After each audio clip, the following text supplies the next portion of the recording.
Yo les amis, c'est Kazin, j'espère que vous allez bien et aujourd'hui on va parler de Lorcana et faire un bilan justement du chapitre numéro 1.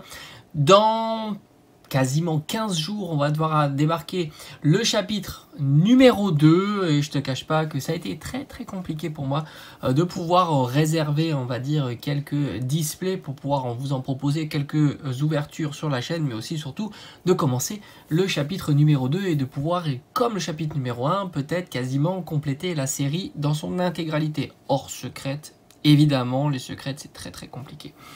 Alors on va faire un petit bilan, donc c'est sorti pendant le mois d'août 2023, c'est le premier TCG Disney produit par Ravensburger et franchement je peux t'assurer que lors de la première sortie, donc chez les boutiques spécialisées, pour le chapitre 2 ça sera la même chose, mi-novembre boutique spécialisée, 15 jours plus tard les boutiques plus mainstream comme Fnac, Micromania et Cultura, à voir s'ils vont ouvrir leurs portes à d'autres boutiques, comme des boutiques de jouets, voire des grandes surfaces. Moi, à l'époque, je pensais que ça allait être comme ça, mais pas du tout.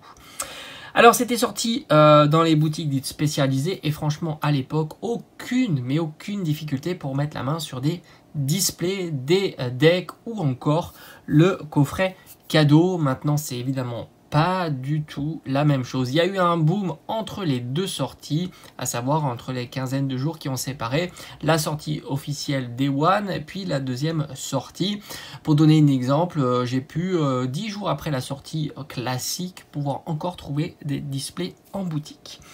Alors à l'heure actuelle, on va faire un petit bilan. Il y a différents items scellés, donc on a eu droit à des boosters individuels. Alors il y a des boosters individuels qui sont sortis de display, ou alors les boosters individuels avec le blister, avec l'artwork qui est juste magnifique.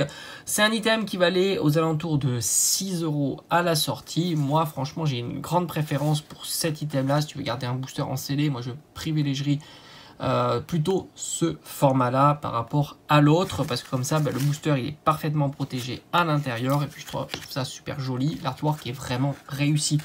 Un booster ça vaut aux alentours de 12 à 15 €. Ça fluctue un petit peu, tant Lorcana, à mon avis, dans les mois à venir, ça va encore fluctuer beaucoup. Je te donnerai mon avis évidemment à la fin de la vidéo, mais là on fait un petit topo tout simplement, sans trop de réflexion. Un booster Day One c'était 6 €, maintenant on peut les acheter sur le net, un tour de 6 à 15 €, ça te fait une augmentation de plus de 100% sur cet item. Et entre nous, ça semble énorme cette augmentation, oui, surtout si tu le compares à d'autres TCG en ce moment. Surtout que c'est une série qui vient de sortir, qui est très jeune.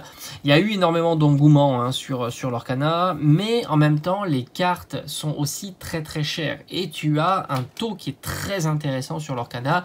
Pour donner une idée, dans une display de 24 boosters, tu peux avoir facilement 4, 5, voire 6 légendaires, voire même une légendaire foil et quelques foils intéressantes. Et quand tu vois le prix des légendaires, ça reste très intéressant, même à des boosters à ce prix-là.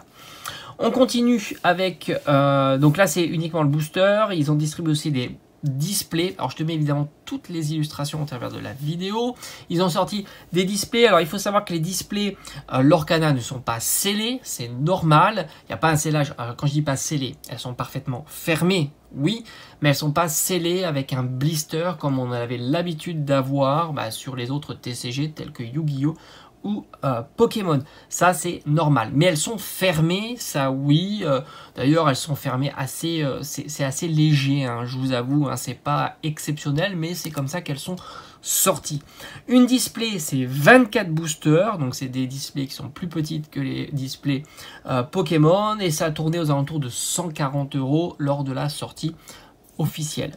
Maintenant à l'heure actuelle, une display, faut compter, frais de port inclus, 300 €, ce qui fait une augmentation de plus de 100%, on est aux alentours de 115%.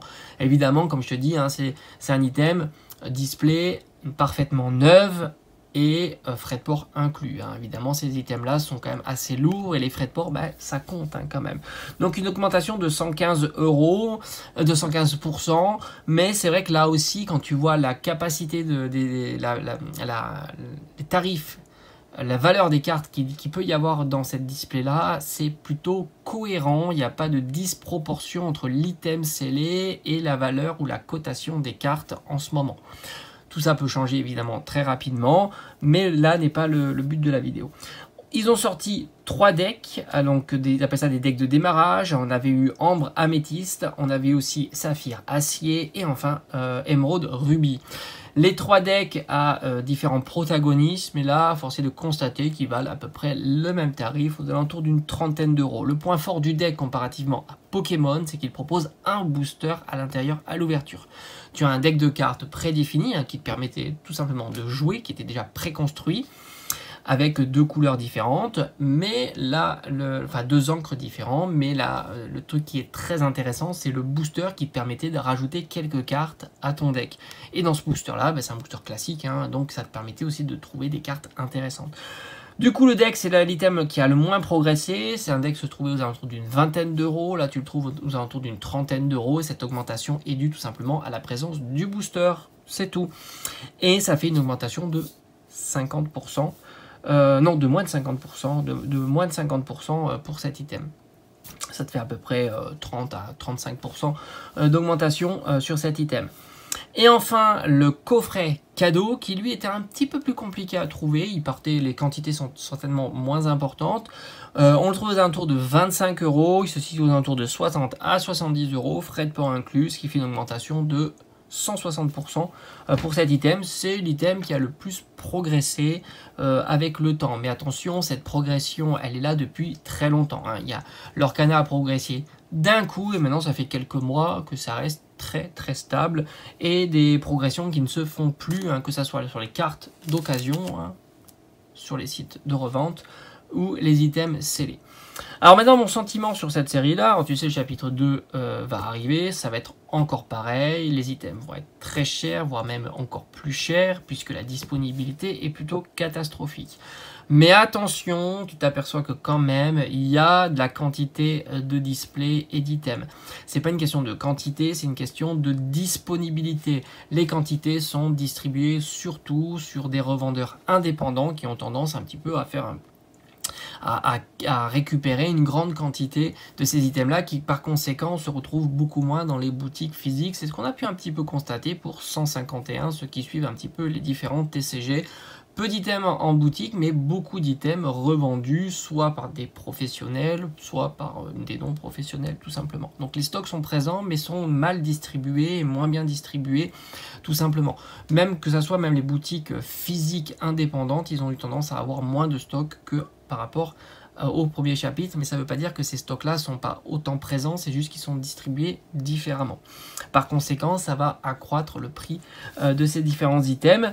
Maintenant, si l'information du restock prévu pour début d'année 2024 est fiable et que les quantités soient importantes, je vois mal comment le chapitre 1 pourra continuer à rester à ces prix-là, puisque si le restock est important, sans compter qu'on sera déjà au chapitre 3, puisqu'ils prévoient des chapitres tous les 3 mois à peu près, donc forcément on sera déjà au chapitre 3, il y aura peut-être même un réassort prévu pour le chapitre 2, donc ce qui fait que ça va un petit peu détendre les différents chapitres. Donc normalement, si je suis cette logique-là, si les stocks sont conséquents, s'ils ne sont pas pris d'assaut, et je pense qu'ils ne seront pas pris d'assaut parce que il y aura beaucoup de personnes qui seront intéressées par les chapitres suivants, tout simplement, ça sera plus facile. Donc par conséquent, à mon avis, les items scellés, tout comme les cartes, devraient diminuer. Alors évidemment, il y aura toujours des cartes qui vont rester chères parce qu'elles seront recherchées, plus ou moins par rapport à certaines cartes. Ça dépend aussi de leur impact qu'il peut y avoir dans le jeu. Mais là, encore une fois, vu qu'on va rajouter des cartes supplémentaires, on va changer la méta, on va changer la façon de jouer, les decks vont se réorganiser. Donc il y a des cartes qui étaient plutôt intéressantes vont se retrouver moins intéressantes. Et vice versa, des cartes moins intéressantes peuvent se retrouver intéressantes. Ce qui va un petit peu chambouler tout ça.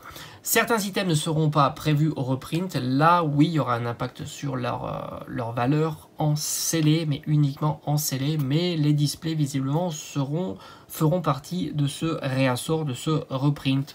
Donc, par conséquent, oui, peut-être que les coffrets cadeaux auront tendance à mieux résister, voire à très bien résister. Mais ça sera plutôt pour une collection dite de scellé. En tout cas, tout ça mérite d'être observé de très près. Je ne vous manquerai pas de vous tenir informé un petit peu de toutes les variations qu'il peut y avoir, sans compter que le chapitre 2 arrive et ça va peut-être un petit peu chambouler tout ça. J'espère de votre côté vous avez pu mettre la main sur quelques displays du chapitre 2 en précommande. Moi je croise les doigts que ça résiste, normalement je devrais en avoir 3. 3 c'est très très bien pour quasiment faire le set complet, hein, hors secrète. Allez, je te dis à bientôt, portez-vous bien, ciao ciao.